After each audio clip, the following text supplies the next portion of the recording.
আসসালামু আলাইকুম, ঈদ মোবারক। ফারজানা নাহিদ জানাচ্ছে টিভিতে দুপুরের খবর। ক্রাউন সিমেন্ট শিরোনাম দেখছিলেন, নিয়ে যাব পুরো খবরে। অনাবিল খুশির বার্তা নিয়ে আসা ঈদুল ফিতরের প্রধান জামাত অনুষ্ঠিত হয়েছে রাজধানীর জাতীয় ঈদগাহ মাঠে। হাজারো মুসল্লির সাথে কাঁধে কাঁধ মিলিয়ে নামাজ আদায় করেন প্রধান উপদেষ্টা ডক্টর মোহাম্মদ ইউনূস। জাতীয় মসজিদ বায়তুল মোকাররমে অনুষ্ঠিত হয়েছে ঈদের 5টি জামাত। প্রথমবারের মতো জামাত অনুষ্ঠিত হয় আগারগাঁও পুরাতন বাণিজ্য মেলার মাঠে। দেশ ও সারা বিশ্বের মুসলমানদের কল্যাণ কামনায় মোনাজাত করেন মুসল্লিরা। ফাহাদ মোহাম্মদের রিপোর্ট।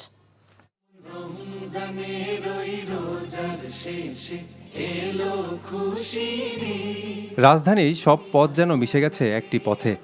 জাতীয় ঈদগাহ মাঠে প্রবেশের দীর্ঘ সারিতেও ছিল আত্মীয়তার স্পর্শ, ভ্রাতৃত্বের বন্ধন। হাজারো মুসল্লির পদচারণায় কানায় কানায় ভরে ওঠে জাতীয় ঈদগাহ।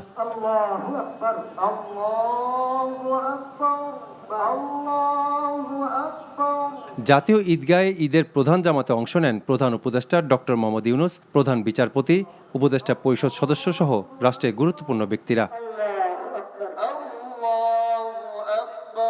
মোনাজাত শেষে সাধারণ মুসল্লিদের সাথে কোলাকুলি করে ঈদের শুভেচ্ছা বিনিময় করেন প্রধান উপদেষ্টা। এই নৈকট্য আজকের দিনে আমরা শুরু করলাম,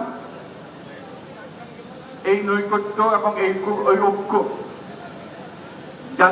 জাতির জন্য যেন স্থায়ী হয়, আমরা যেন একটা ঐক্যবদ্ধ জাতি হিসেবে সামনে এগিয়ে যেতে পারি। যারা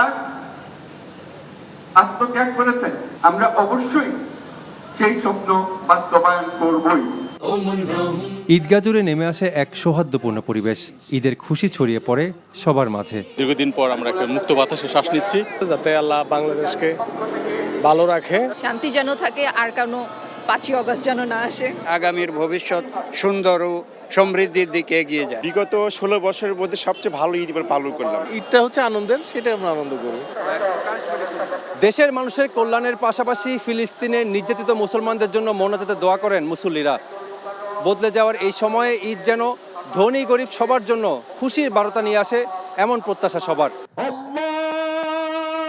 ঢাকায় প্রথমবারের মতো উত্তর সিটি কর্পোরেশনের আয়োজনে আগারগাঁও বাণিজ্য মেলার মাঠে অনুষ্ঠিত হয় ঈদের পৃথক জামাত।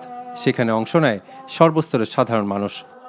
ঈদুল ফিতরের প্রথম জামাত সকাল 7টায় অনুষ্ঠিত হয় জাতীয় মসজিদ বায়তুল মোকাররমে। পরপর 5টি জামাতে অংশ নেয় রাজধানীর লাখো মুসল্লি। Fahad Mohammad, NTV news, Dhaka.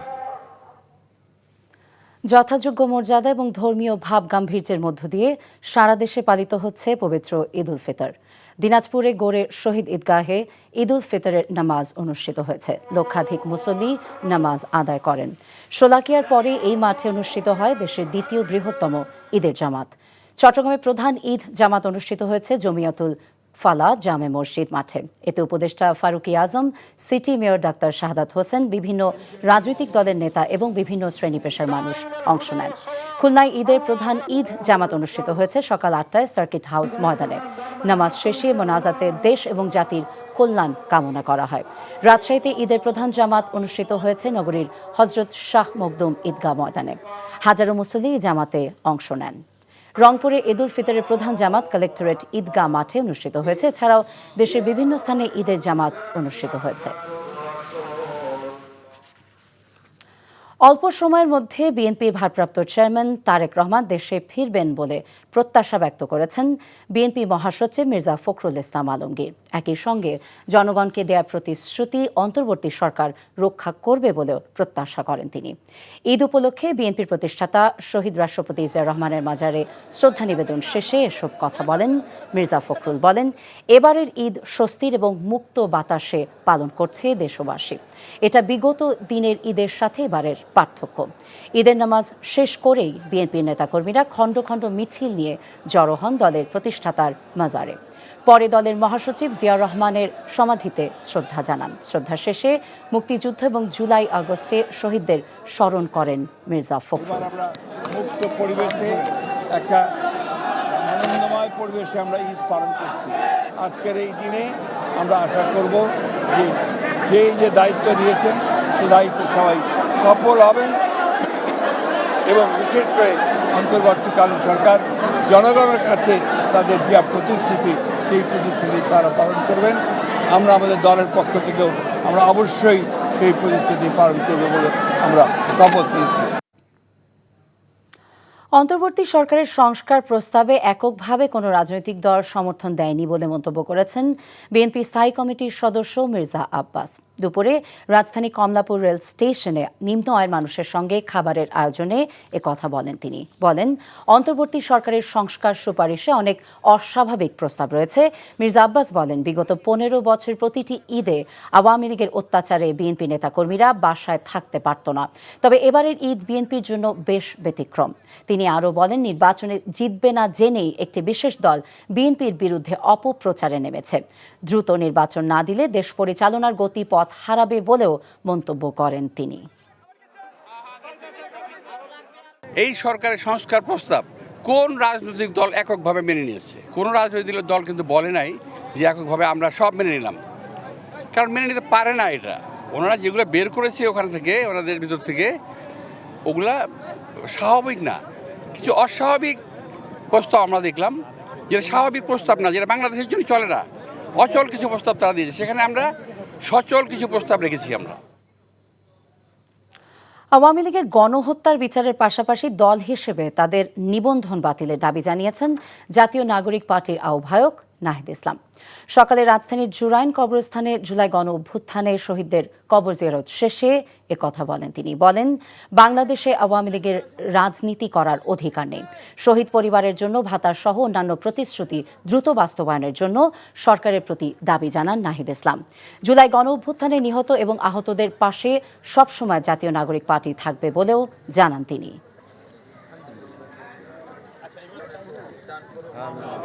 আওয়ামী লীগ বাংলার মাটিতে আর রাজনীতি করতে পারবে না। 5ই আগস্ট আওয়ামী লীগ এবং মুজিববাদের বিরুদ্ধে বাংলাদেশের জনগণ রায় দিয়েছে, ফলে সেই রায় কোন প্রক্রিয়ায় কার্যকর হবে এখন সেটি হচ্ছে আলোচনার বিষয়। আমরা মনে করি বিচার এবং রাজনৈতিক ঐক্যমতের মাধ্যমে আওয়ামী লীগ বিষয়ে যে সুরাহা, যে নিষিদ্ধের যে বিষয়টি, সেটি সমাধান হতে পারে। কিন্তু আপাতকালীন হিসেবে আমরা বলছি যে আওয়ামী লীগের নিবন্ধনটি বাতিল করা উচিত। জুলাই আন্দোলনে আহতদের আরও উন্নত মানের চিকিৎসা সেবা নিশ্চিত করার জন্য সরকারের প্রতি আহ্বান জানিয়েছেন ঢাকা মহানগর উত্তর বিএনপির আহ্বায়ক আমিনুল হক। সকালে অ্যাসোসিয়েশন অফ ইঞ্জিনিয়ার্স বাংলাদেশ অ্যাবের উদ্যোগে পঙ্গু হাসপাতাল এবং জাতীয় চক্ষু বিজ্ঞান ইনস্টিটিউট হাসপাতালে আহতদের মাঝে ঈদ উপহার বিতরণ শেষে তিনি এই আহ্বান জানান। আমিনুল বলেন, আহত এবং শহীদ পরিবারের পাশে বিএনপি সবসময় আছে এবং থাকবে। এ সময় অ্যাবের সাবেক মহাসচিব প্রকৌশলী আলমগীর হাসিন আহমেদ সহ অন্যান্য নেতারা উপস্থিত ছিলেন। প্রথমবারের মতো ঢাকাবাসীর জন্য আনন্দ র্যালির আয়োজন করে ঢাকা উত্তর সিটি কর্পোরেশন। আগারগাঁওয়ের পুরাতন বাণিজ্য মেলার মাঠ থেকে শুরু হয়ে জাতীয় সংসদ ভবনের দক্ষিণ পাশে গিয়ে শেষ হয় র্যালিটি। রিপোর্টে আরও জানাচ্ছেন হাসান জাবেদ।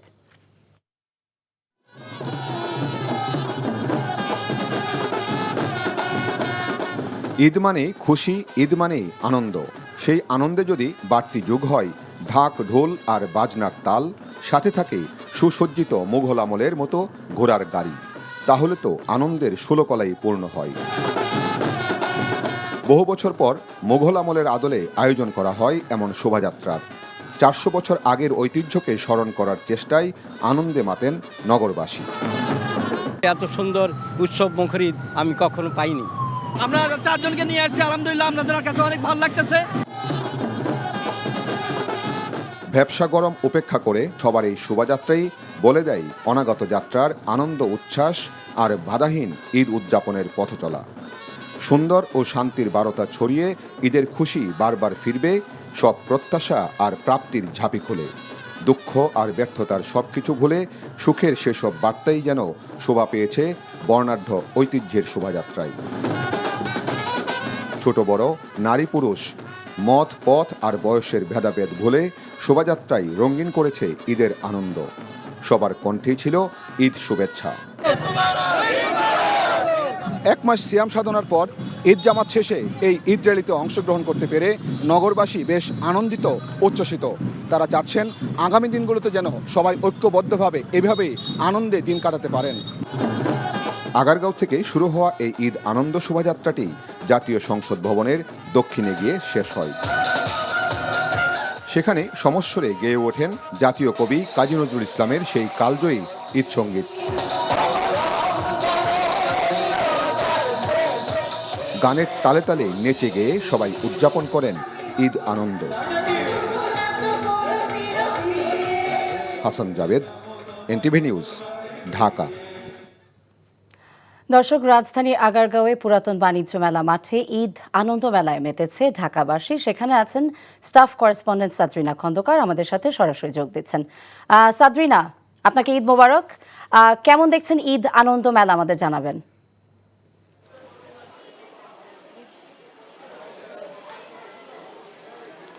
ফারজানা, আপনাকেও ঈদ মোবারক। এবার কিন্তু রাজধানীবাসী এই ঈদকে নতুনভাবে দেখতে পাচ্ছে, কারণ ঈদের খুশি এবং আনন্দ আরও বাড়িয়ে তুলতে বিভিন্ন ধরনের উদ্যোগ গ্রহণ করা হয়েছে। এর মধ্যে কিন্তু আজকে ঈদের দিন সকাল ৮ থেকেই কিন্তু এখানে ঈদ আনন্দ মেলা চলছে। এই মেলাতে ঈদের নামাজ পড়ে অনেকে উপস্থিত হন। সকাল 11টা থেকে মানুষজন আসা শুরু করে এবং দিন যত বাড়ছে ততই কিন্তু বন্ধু এবং পরিবার পরিজন এবং পরিবারের যে ছোট সদস্যগুলো রয়েছে ওনাদেরকে নিয়ে কিন্তু যে বয়োবৃদ্ধরা রয়েছে সবাই কিন্তু একসাথে পরিবারের একটা আনন্দ ঘন মুহূর্ত কাটানোর জন্য এই মেলাতে আসছে। এই মেলাতে বস্ত্র শিল্প, কুটির শিল্প সহ বিভিন্ন ধরনের স্টল রয়েছে এবং খাবারের স্টলও রয়েছে, যেন সবাই এখানে ঘুরে ঘুরে আনন্দ করতে পারে এবং পরিবার পরিজনের সাথে একটা সুন্দর মুহূর্ত কাটাতে পারে। এখানে কিন্তু মোট স্টল সংখ্যা 110টি রয়েছে। তো সবাই বলছে যে এই যে ঈদকে ঘিরে এই ধরনের উদ্যোগ কিন্তু তাদের কাছে নতুন এবং তারা বলছে যে এই ধরনের উদ্যোগ সবসময় নিলে আরও ভালো হয়, কারণ রাজধানীবাসীর কাছে কিন্তু ঘোরার মতো জায়গা খুব কমই। এইরকম উদ্যোগে তারা খুব আনন্দ প্রকাশ করছেন এবং এখানে মেলা কর্তৃপক্ষ বলছে যে এই মেলাটা কিন্তু আজ সন্ধ্যা 6টা পর্যন্ত চলার কথা, কিন্তু মানুষ। তো ফারজানা, আমার কাছে ছিল ঈদ আনন্দকে ঘিরে এই মেলার এটুকুই সর্বশেষ সংবাদ। দর্শক, আমরা জানছিলাম ঈদ আনন্দ মেলার খবর। দেশবাসীকে ঈদের শুভেচ্ছা জানিয়ে জামায়াতে ইসলামের আমির ডাক্তার শফিকুর রহমান বলেছেন, ভিন্ন পরিবেশে শান্তিপূর্ণভাবে ঈদ পালন করছেন দেশবাসী। বাংলাদেশে আজকের ঈদটা একটু ভিন্ন। আমরা অনেকেই স্বস্তির ঈদ যখন উদযাপন করছি তখন বহু ঘরে ঘরে মায়েদের চোখের পানি ঝরছে, এতিম সন্তানদের চোখের পানি ঝরছে, বাবার চোখের পানি ঝরছে, ভাই বোনের চোখের পানি ঝরছে। এই পানিগুলা কেন ঝরছে আমরা সবাই জানি। যারা এ অপকর্ম করেছে আল্লাহ তাদেরকে হেদায়েত দান করুন। এই ছিল দুপুরের খবরে। এই খবরের ভিডিও আপডেট জানতে ভিজিট করুন এনটিভি অনলাইন www.ntvbd.com। এছাড়া এনটিভি জনপ্রিয় সব অনুষ্ঠান এবং খবরের আপডেট জানতে ভিজিট করুন আমাদের ইউটিউব এবং ভেরিফাইড ফেসবুক পেজ। সবাইকে ধন্যবাদ এবং আবারও ঈদ মোবারক।